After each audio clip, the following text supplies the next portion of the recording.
Más allá de lo que millones creen, hay detalles que rara vez se cuentan, hechos curiosos, casi ocultos, lo pintan no solo como un líder espiritual, sino como un ser con rasgos sorprendentes, humanos, y a veces, misteriosos.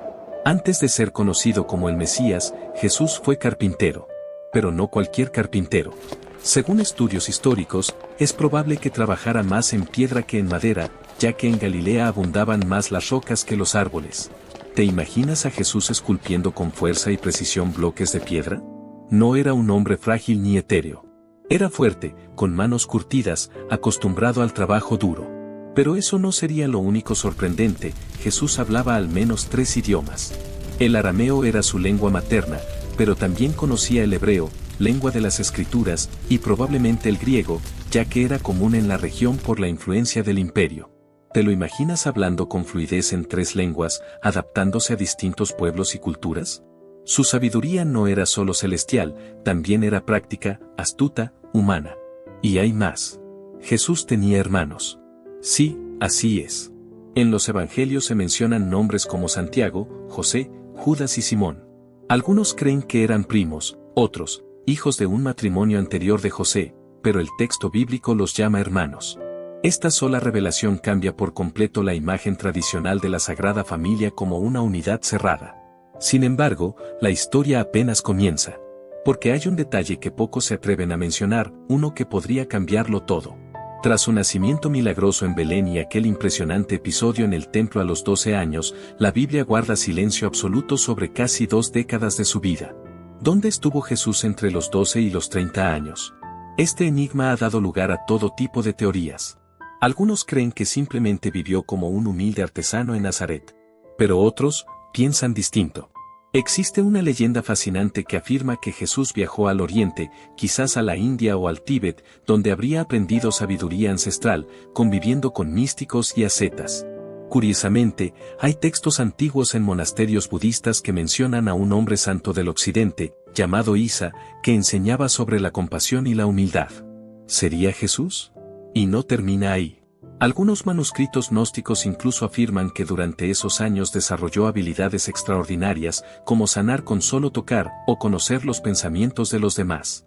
Tal vez no fue un simple periodo de espera, sino de preparación. Una transformación silenciosa. Un joven desconocido que se alejaba poco a poco del Jesús niño, para convertirse en el hombre que cambiaría el mundo. Y cuando finalmente volvió, nadie lo vio venir. No tenía ejército, ni riquezas, ni trono, pero tenía algo que nadie más poseía: autoridad sin cargo, sabiduría sin libros y carisma sin esfuerzo. Lo que ocurrió después fue casi como un terremoto espiritual. ¿Cómo Jesús eligió a sus primeros seguidores? Jesús no convocó a sabios, ni a sacerdotes, ni a soldados.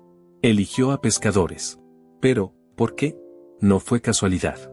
En el simbolismo hebreo, el agua representa el caos, y los peces, a las almas perdidas en ese caos. Jesús dijo: los haré pescadores de hombres. Una frase corta, sí, pero cargada de sentido profundo. Simón Pedro, por ejemplo, no era simplemente un pescador impulsivo.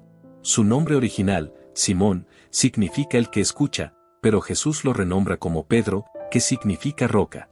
Jesús, el que conocía el corazón, vio en él el cimiento para algo más grande. Mateo, un recaudador de impuestos, era odiado por su propio pueblo. Colaboraba con los romanos y se enriquecía a costa de los demás. ¿Y qué hizo Jesús? Lo miró, y lo llamó. Una decisión impensable. Una forma de decir: tu pasado no me interesa. Lo que harás después es lo que cuenta. Y luego están los hermanos Jacobo y Juan, conocidos como los hijos del trueno. ¿Por qué ese apodo? Se dice que eran temperamentales, impetuosos, incluso violentos. Pero Jesús no los rechazó. Los redirigió. Sabía que el fuego, cuando se encausa, puede iluminar o transformar. 1 a 1, reunió a 12. No ángeles. No perfectos. Humanos, con dudas, con pasados oscuros, con errores. Porque esa era parte del mensaje. Jesús no buscaba seguidores intachables. Buscaba corazones dispuestos. Y justo cuando el grupo estaba completo, ocurrió algo aún más extraño. Jesús comenzó a hablar en parábolas. Pero no para aclarar las cosas, sino para confundir. ¿Querías entenderlo? Tenías que buscar el significado por ti mismo. ¿Y por qué hizo eso? A diferencia de los rabinos tradicionales, Jesús no daba clases directas ni discursos llenos de doctrina estructurada. Hablaba en parábolas. Historias simples, pero con un nivel oculto. Un sembrador. Una oveja perdida. Un tesoro escondido. ¿Pero por qué? ¿No era más fácil decir las cosas de forma clara? Él mismo lo explicó. Porque viendo no ven, y oyendo no entienden. Les hablo así, para que solo los que realmente buscan, comprendan. Jesús no quería oyentes pasivos. Quería buscadores. Personas que cavaran, que se cuestionaran, que despertaran del letargo. Y eso no es todo. Cada parábola tenía múltiples niveles. Por ejemplo, la del buen samaritano no era solo sobre ayudar al herido. Era una crítica a los líderes religiosos que ignoraban al necesitado. Y al mismo tiempo, una revelación: el extranjero, el marginado, podía ser más justo que los hombres con túnica sagrada. Lo más curioso es que Jesús nunca explicaba todo. Dejaba pausas, silencios. Lo suficiente como para encender una chispa en el alma, pero no para apagar la sed por completo. Era un maestro diferente, un provocador espiritual. Y mientras multitudes lo seguían fascinadas por sus palabras, algunos lo seguían por algo más, sus milagros. Pero, ¿eran solo actos de compasión? ¿O escondían símbolos y mensajes más profundos? Para muchos, los milagros de Jesús fueron actos de compasión. Sanó ciegos, resucitó muertos, calmó tormentas. Pero cada uno de ellos tenía un significado más profundo.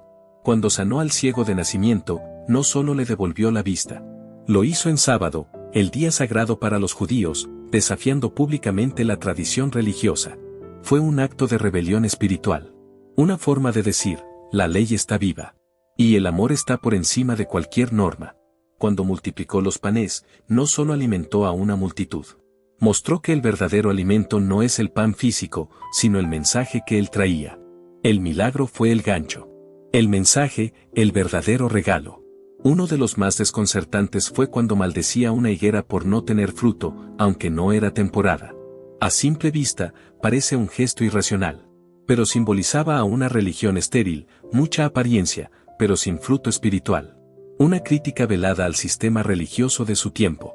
Incluso caminar sobre el agua tenía un trasfondo mayor. En la cosmovisión judía, el mar representaba el caos.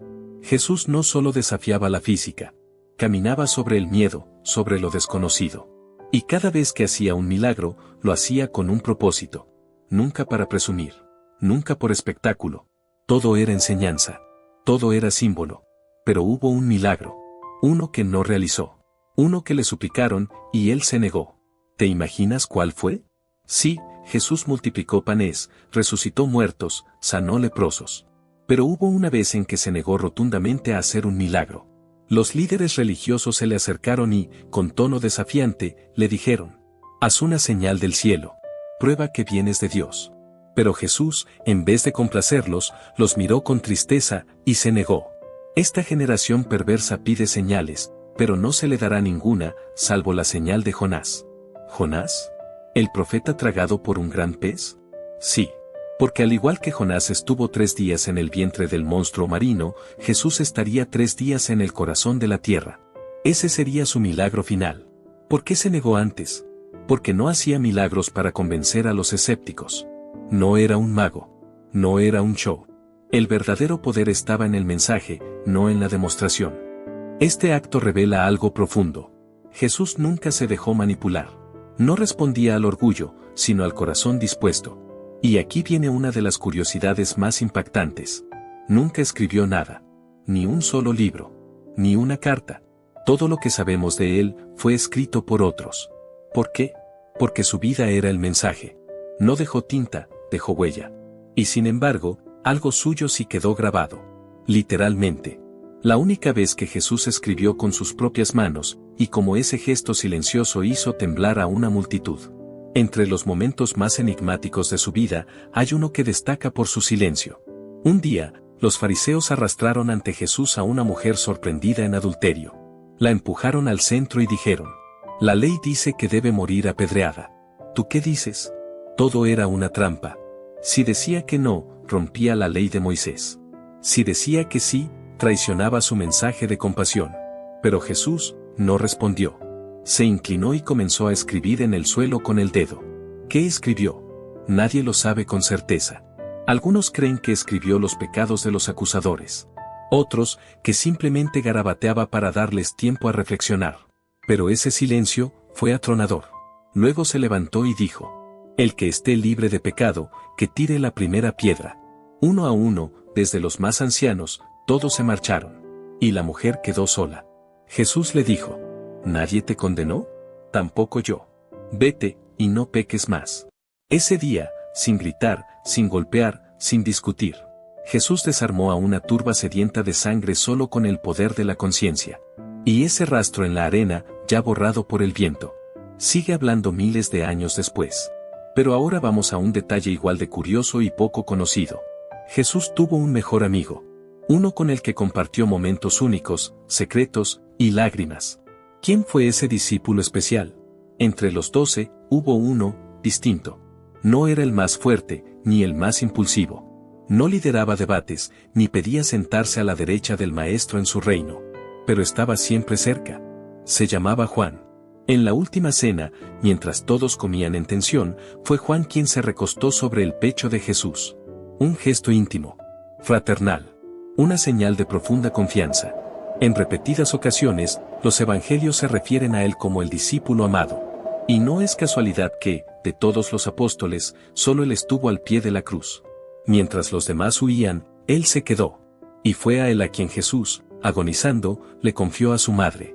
Hijo, ahí tienes a tu madre. Mujer, ahí tienes a tu hijo. Jesús no eligió a un hermano de sangre, sino al amigo que nunca lo abandonó. Y fue a Juan a quien, décadas después, le serían revelados los secretos del fin de los tiempos. El Apocalipsis. Una visión que no se le dio a Pedro, ni a Santiago, sino al discípulo del corazón. ¿Coincidencia? Difícil. Pero hay otra curiosidad igual de impactante. Jesús lloró. No una, sino varias veces. El Mesías, el Hijo de Dios, el que tenía poder sobre la muerte, también conocía el dolor. ¿En qué momentos Jesús se quebró en lágrimas humanas? Y como eso nos revela algo esencial sobre quién era realmente. Pocos lo imaginan así, pero Jesús lloró. No una figura fría e inalcanzable, sino alguien que sentía, profundamente. Lloró por la muerte de su amigo Lázaro. Aunque sabía que lo resucitaría, no ocultó su dolor. Frente a la tumba, rodeado de gente que sufría, Jesús lloró con ellos. Un acto que no era debilidad, sino empatía pura. Lloró por Jerusalén. Al acercarse a la ciudad que lo vería morir, exclamó con el corazón roto: ¿cuántas veces quise reunirte como la gallina a sus polluelos bajo sus alas, y no quisiste? Sabía lo que vendría: ruina, sufrimiento, pérdida. Y lloró por un pueblo que amaba, pero que no lo entendía. Lloró en Getsemaní. Antes de ser arrestado, cayó rostro en tierra. Oró con tanta angustia que, según el Evangelio de Lucas, su sudor fue como gotas de sangre. No temía el dolor físico. Temía la separación espiritual. El peso de todo el mal sobre sus hombros. Y sin embargo, en medio de las lágrimas, eligió seguir adelante. No huyó. No se escondió.